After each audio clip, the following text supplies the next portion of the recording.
Hey people, how are you? Good to see you. So we are in a new tutorial, in a displacement tutorial, okay? So we're gonna check it out, you know, picking up from the last time how we can work with displacement inside, Maya. So there is a new Maya file, Maya project with the usual setup, and you can find it, in the here in the drive, isn't it? Yeah, in the drive, in the displacement lesson, okay? It's very similar to the shading lesson, but this time we do some displacement, okay? So when you open, if you open, you do file open, and you go to the place you have the folder, and you go scene, and you open the Maya file. Let's open it. See, very easy, very like the other time. So let's see how it looks like. So I open the, sorry, um, yeah, so I think you're here. You can open the Arnold view to see what this is looking like, and I think it's looking like this. See, it's like just the sphere. mm? If you want to do something, you can, plug in the HDRI as usual. you know how to go in, selecting the HDRI, and in the attribute editor you can select the HDRI, and it's here in the HDRI folder inside source images.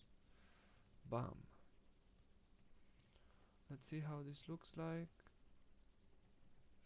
mm, Very gray. See, so let's do this displacement material, shall we? So that's the story here, the outliner, sorry, the hypershade. The hypershade is here, yeah. So it works the same way as the other time. So we create a standard AI standard material, AI standard surface. This time we're working with a special material. We are working, you see, with a cliff. This is a cliff material. So as usual, you select all the texture and you bring them in inside the, hypershade. And then to be more organized, you just select everything and then click this button, so everything is organized. Now let's do it. So we got the a bunch of texture here.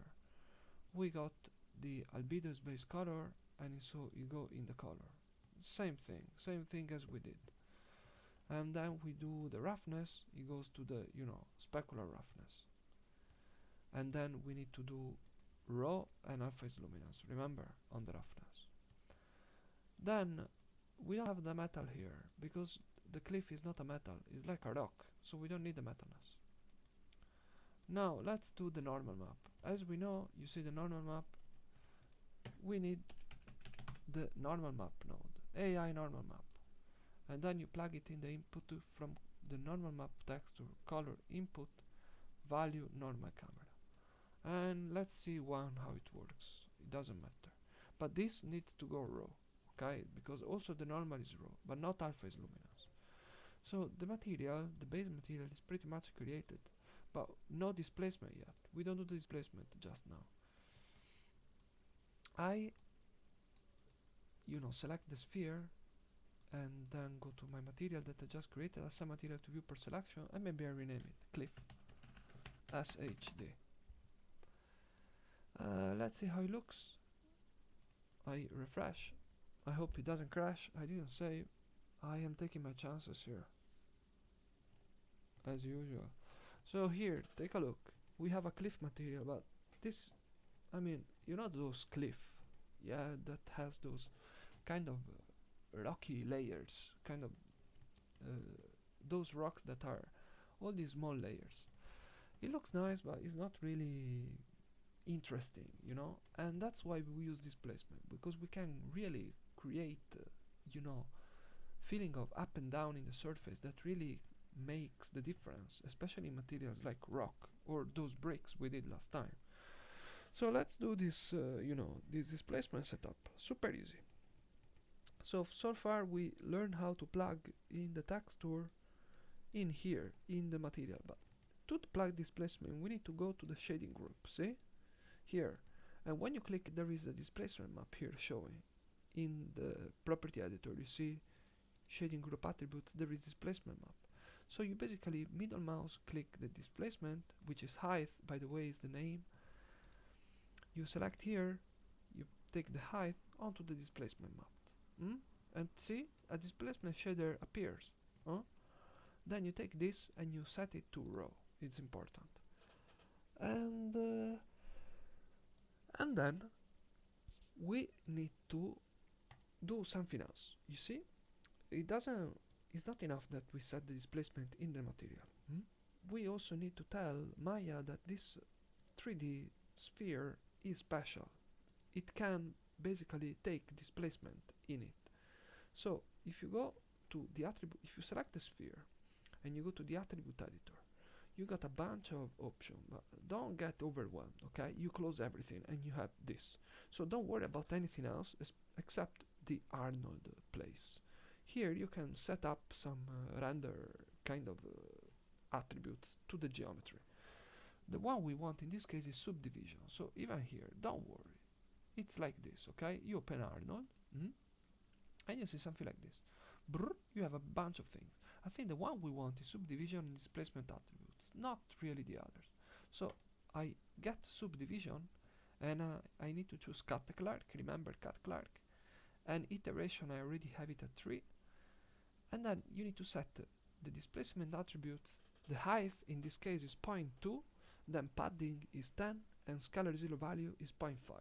So this is the story, okay? And when we set this setup and we have our displacement applied, connected to the shader in this way, with from the texture to the displacement shader to the shading group, basically we are ready to go.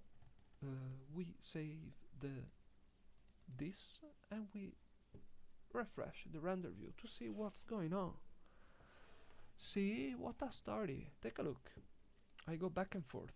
See, the displacement really push away the details. So this really looks like a stone, you know what I mean? Like a strong stone. So let me just get this a bit more stronger, you know? Let me just, no. Let me just, take this. And I have here, sorry, in the sphere, height 0.2, I would say 0.5. Let's do 0.5. Let's see what's happening. And let's get the render out. Yeah, take a look, much better. This really is a stone, you know what I mean? I mean, no doubt. You can really tell the detail that are pushing out and give this nice feeling of stone. Yeah, that's it. That's basically how you plug displacement in a second. So when you create your environments and you want some maybe materials in your environments, displacement can be a really great help in creating a lot of good details. And that's it. Hope you like it. And I'll see you in the next one. Have a good day.